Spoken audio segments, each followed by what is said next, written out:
You are most welcome in DPS online YouTube channel. I am Gordon Dadrawal, an English teacher. जैसा कि बच्चों हम online classes में अध्ययन कर रहे थे, गत वीडियो में हमने अध्ययन किया था फर्स्ट पोएम का, इसका नाम था रिस्क। आज हम चर्चा करेंगे सेकंड पोएम के ऊपर। हमारी सेकंड पोएम है माई गुड राइट हैंड्स। देखो इस पोएम का नाम है माई गुड राइट हैंड्स, यानी मेरा अच्छा दाहिना हाथ। इसका मतलब जानते क्या होता है? माई गुड राइट हैंड्स यानी मेरा अच्छा दाहिना हाथ। दाहिना हाथ को अच्छा क्यों बताया? क्योंकि इसमें कभी एक बार अपनी आप बीती बताता है कि एक बार जो चार्ल्स मैके थे, इसके जो राइटर हैं, तो उन्होंने क्या था कि वो एक बार बहुत ही दुख में पड़ गए थे और वह दुख आया था गरीबी के कारण। इतने गरीब थे कि 2 टाइम का 2 वक्त का खाना नहीं था। तो इस गरीबी से ऊपर उठने के लिए उसने सोचा कि क्यों न मैं एक ऐसे मित्र की तलाश करूं जो मित्र मेरे को इस गरीबी से ऊपर उठा सके और मेरी मदद कर सके।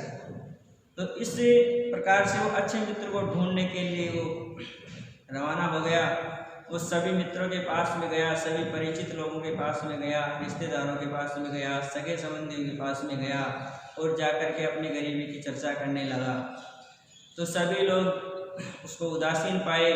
कोई भी ऐसा महानुभाव नहीं था जो उसको उस गरीबी से ऊपर उठा सके और उसकी मदद कर सके। तो जब सारे मित्रों, सारे रिश्तेदारों, सारे सगे संबंधियों से जब उसको निराशा हाथ लगी, निराशा कैसे हाथ लगी कि सभी लोग उसको अच्छी अच्छी राय तो देते थे, लेकिन काम करने के लिए एक भी पैसा निकाल करके नहीं देते थे। तो उसने सोचा कि संसार में मेरा कोई नहीं है। तो अगर फिर भी उसने अपनी हिम्मत नहीं खोई, उसने सोचा कि अगर ये दूर जा रहे हैं, मेरे से मेरी हेल्प नहीं कर रहे हैं, तो कोई बात नहीं, इनको जाने दो। इनके जाने के पश्चात भी मेरे पास में एक ऐसा मित्र है जो मेरी मदद करेगा और वो मेरा दाहिना हाथ है। दाहिना हाथ का मतलब मैं दाहिने हाथ से काम करूँगा, बहुत मेहनत करूँगा, दिन रात मेहनत करूँगा और देखना एक दिन मैं क्या हो जाऊँगा, बहुत बड़ा अमीर आदमी बन करके इनको दिखाऊंगा। और जैसे ही मैं अमीर बनूंगा तो ये जो आज जो लोग उदासीन हैं, जो लोग मेरे नाम से नफरत करते हैं, वही धीरे धीरे सूर्य की जैसी सूर्य की किरणें चमकते हैं वैसे वो मेरे चारों ओर मंडराना शुरू कर देंगे। और हुआ भी यही कि वो दिन रात मेहनत किया और जैसे ही वो अमीर बना तो सारे जो लोग उसको छोड़ करके चले गए थे, एक एक करके वापस आना शुरू कर दिया। लेकिन अब वो चार्ल्स मैके था, वो अपने मित्रों की ओर कोई ध्यान नहीं दिया। मित्र समझ गए कि अब हमारी इसको कोई आवश्यकता नहीं है। उसने कहा कि मैं आपको धन्यवाद नहीं दूंगा, मैं धन्यवाद दूंगा मेरे दाहिने हाथ को और परमपिता परमेश्वर को। इसलिए हे बच्चों, इस पोएम से आपको यही शिक्षा मिलती है कि मित्र वही होता है जो मुसीबत में काम आता है।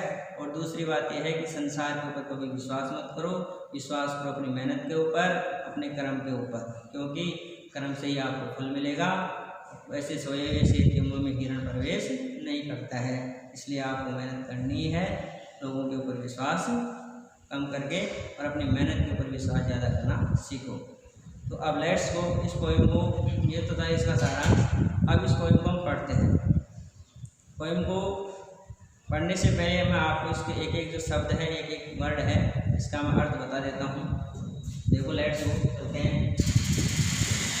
I fell into grief, मैं एक बार दुख में पड़ गया। एंड began to complain, और शिकायत करना शुरू कर दिया। प्रत्येक व्यक्ति के पास में जाकर के अपने यानी गरीबी का बखान करना शुरू कर दिया। I looked for a friend, I यानी मैं, looked for तलाश करना शुरू किया, मैं ढूंढा, खूब ढूंढा इसको। ए फ्रेंड, एक ऐसे मित्र को ढूंढना चाहा जो मेरी मदद करे। बट लेकिन आई शॉट हिम, मैं बेकार गया, मेरी मेहनत बेकार गई, इन वैन व्यर्थ में चली गई। लेकिन मेरी मित्र को ढूंढने की मेहनत थी वो व्यर्थ में चली गई, अर्थात मेरे को कोई भी ऐसा मित्र नहीं मिला जो मेरी मदद कर सके। अब आगे है, कंपेन्स वर शाई, सारे सहपाठी लोग उदासीन थे। एंड एक्विटेंस वर कोल्ड, और जो परिचित लोग थे उनका रवैया उदासीन था, यानी कोई भी तैयार नहीं हुआ। They gave me good council, वो लोग मेरे को अच्छी अच्छी सलाहें तो देते थे। दे गुड काउंसिल, काउंसिल यानी सलाह देते थे। बट ट्रीटेड, लेकिन वो पकड़ाते थे किससे? देयर गॉड यानी धन देने से वो कतराते थे। अब कभी कह रहा है कि कोई बात नहीं, अगर ये मेरी मदद नहीं करते हैं तो जाने दो इनको। इनके जाने के पश्चात मेरा एक ऐसा मित्र है, चाहे मेरा भाग्य कैसा भी हो, समय कैसा भी हो, लेकिन वो व्यक्ति मेरा साथ नहीं छोड़ेगा, मेरा बराबर में साथ देगा। तो कह रहा है कि लेट देम गो, अगर वो दूर जा रहे हैं तो जाने दो। आई एक्सक्लेम्ड, मैंने बखान किया, मैंने वर्णन किया। I have a friend at my side, मैंने उनको समझाया कि एक ऐसा मित्र है जो मेरी ओर है, वो कभी भी मेरा साथ नहीं छोड़ेगा। तो लिफ्ट में वो मेरे को ऊपर उठाएगा, एंड एड में, और मेरी मदद करेगा। वाट एवर बी टाइम, चाहे कुछ भी हो जाए। I said trust to the word, अब इन लोगों पे विश्वास करना, इस संसार के ऊपर विश्वास करना क्या है? To build on the sand, क्योंकि रेत के जो बालू है उससे भवन बनाने के समान है, जो कभी भी गिर करके नष्ट हो सकती है, इसलिए मैं इनके ऊपर विश्वास नहीं करूँगा। आई सेड ट्रस्ट में, हाँ मैं विश्वास करूँगा, लेकिन इनके ऊपर, इन हेवन, या तो स्वर्ग के ऊपर करूँगा, और या फिर किसके ऊपर करूँगा? And my good right hand, या फिर मेरे अच्छे दाहिने हाथ के ऊपर करूँगा। इनमें दाहिना हाथ है, इससे मैं मेहनत करूँगा, दिन रात कठोर मेहनत करूँगा, और अमीर बन करके, और मैं किसी मेरे दाहिने हाथ के ऊपर विश्वास करूँगा। माई करेज रिवाइड, जब मैंने ऐसे सोचा तो माई करेज, मेरा हिम्मत, मेरी साहस रिवाइड, ऊपर उठ गई। इन माई फॉर्चुनेट स्पाइट, यानी मेरे भाग्य के विपरीत होने के पश्चात भी मेरे अंदर हौसला बुलंद हो गया। And my head was as strong as my spirit was light, और मेरी आत्मा बिल्कुल एकदम चिंता मुक्त हो गई, और मेरा सिर गर्व से ऊंचा हो गया विश्वास से। तो मैंने सोचा कि रेज मी फ्रॉम सोरो, कि जो मेरा दाहिना हाथ है, मेरी मेहनत है, वो मेरे को किसका करेगी? सोरो, कष्टों से ऊपर उठाएगी। It saved me from pain, और यही मेरे को पीड़ाओं से बचाएगी। इट फेड मी, यही मेरे को भोजन प्रदान करेगी। And clad me again and again, और मेरे को बार बार कपड़े प्रदान करेगी।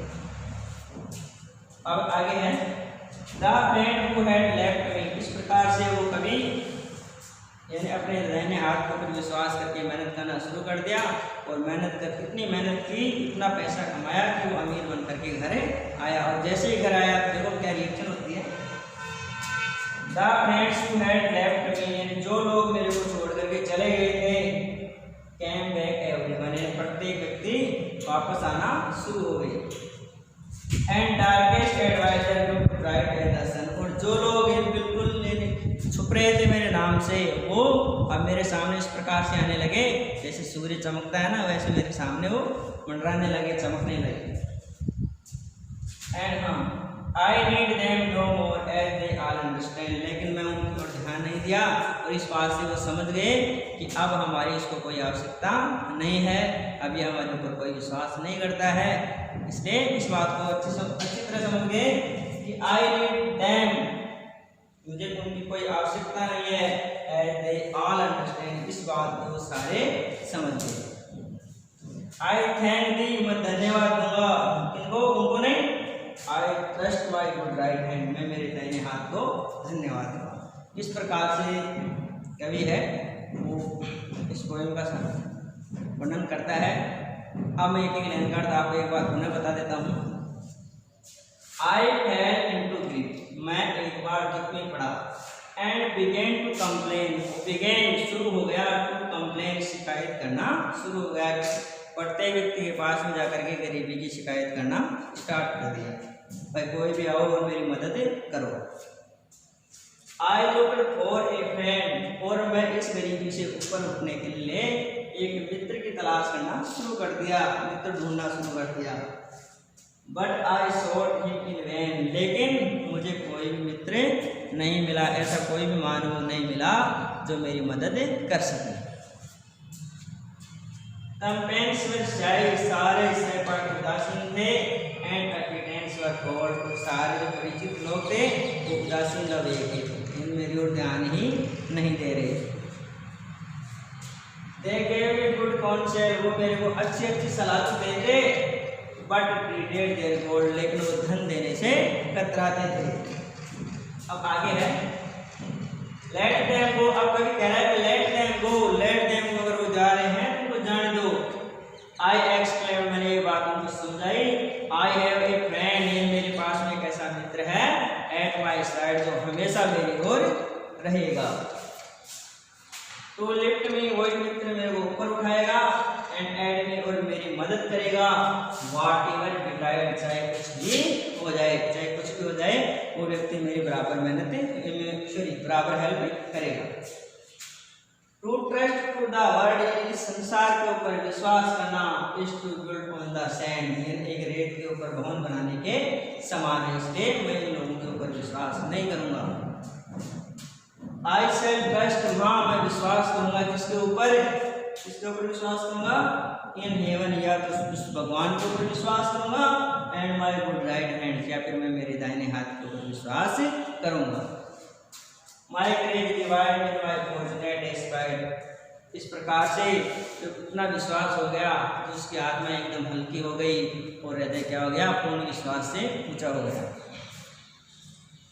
इट रेड में, उसने सोचा कि जो मेरी मेहनत है, दाहिना हाथ है, वो मेरे को दुखों से बचाएगा, एंड सेव्ड मी पेन, और मेरे को पीड़ाओं से बचाएगा। और आगे है, इट फेड मी, यही मेरे को भोजन खिलाएगा, and clad me again and again, और बार बार वस्त्र मेरे को प्रदान करता रहेगा। अब आगे, the friend who had left me came back again, अब कभी कह रहा है चार्ल्स ने कि जो मित्र छोड़ करके चले गए थे ना, वो एक एक करके आना शुरू हो गई। एंड डार्केस्ट एडवाइजर, और जो उदासीन थे, मेरे नाम से नफरत करते थे, लुक्ड ब्राइट, इस प्रकार से दिखने लगे, मेरे सामने ऐसे चमकने लगे, एज द सन, जैसे सूर्य की किरणें चमकती हैं। आई नीड देम नो मोर, लेकिन मैं उनके ऊपर कोई ध्यान नहीं दिया, मुझे उनकी कोई आवश्यकता ही नहीं है, इस बात को वो भी अच्छी तरह से समझ गए।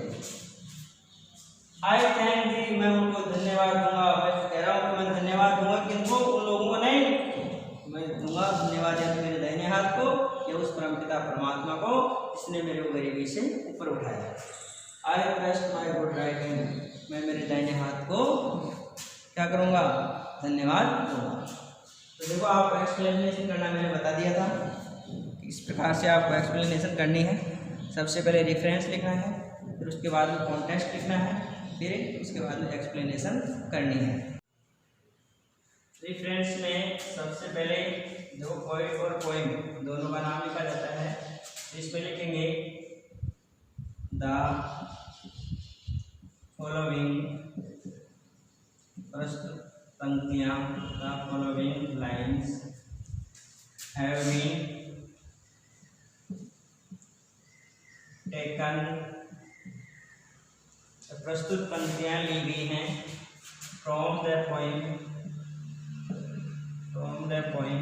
कौन से पोइम से, my good right hand, my good right hand, प्रस्तुत पंक्तियाँ मेरा अच्छा दाहिना हाथ कविता से ली गई हैं, जो कंपोज्ड लिखा गया है बाई चार्ल्स मैके, जो चार्ल्स मैके के द्वारा लिखा गया है। तो इसका संदर्भ हो गया, प्रस्तुत पंक्तियाँ मेरा अच्छा दाहिना हाथ से ली गई हैं, जो कि जिसके विजेता कौन है, चार्ल्स मैके। अब नंबर 2 लिखना है आपको कॉन्टेक्स्ट। कॉन्टेक्स्ट का मतलब होता है प्रसंग। प्रसंग में क्या लिखना है बेटा आपको, जो प्रसंग में इन 4 पंक्तियों में क्या भाव है, यानी जो भाव है वो आपको बताना है। तो इस 4 पंक्तियों में भाव ये है कि एक बार कवि बहुत ही गहरे दुख में पड़ गया और उस प्रत्येक व्यक्ति से जाकर के अपनी गरीबी की शिकायत करने लगा, और इससे गरीबी से उबरने के लिए उसने एक मित्र की तलाश की, लेकिन उसको कोई मित्र नहीं मिला।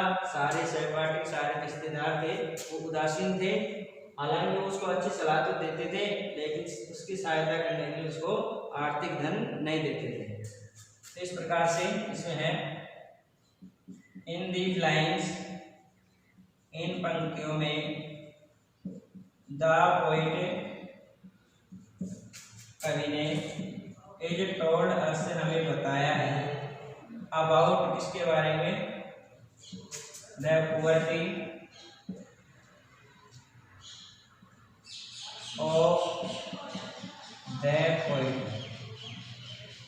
कवि ने इसके गरीबी जो गरीबी है इसके बारे में हमें बताया है। नंबर 3 एक्सप्लेनेशन, व्याख्या। देखो बच्चों, आपको क्या करना है, ये एक्सप्लेनेशन सरल भाषा में अपने शब्दों में लिखना है।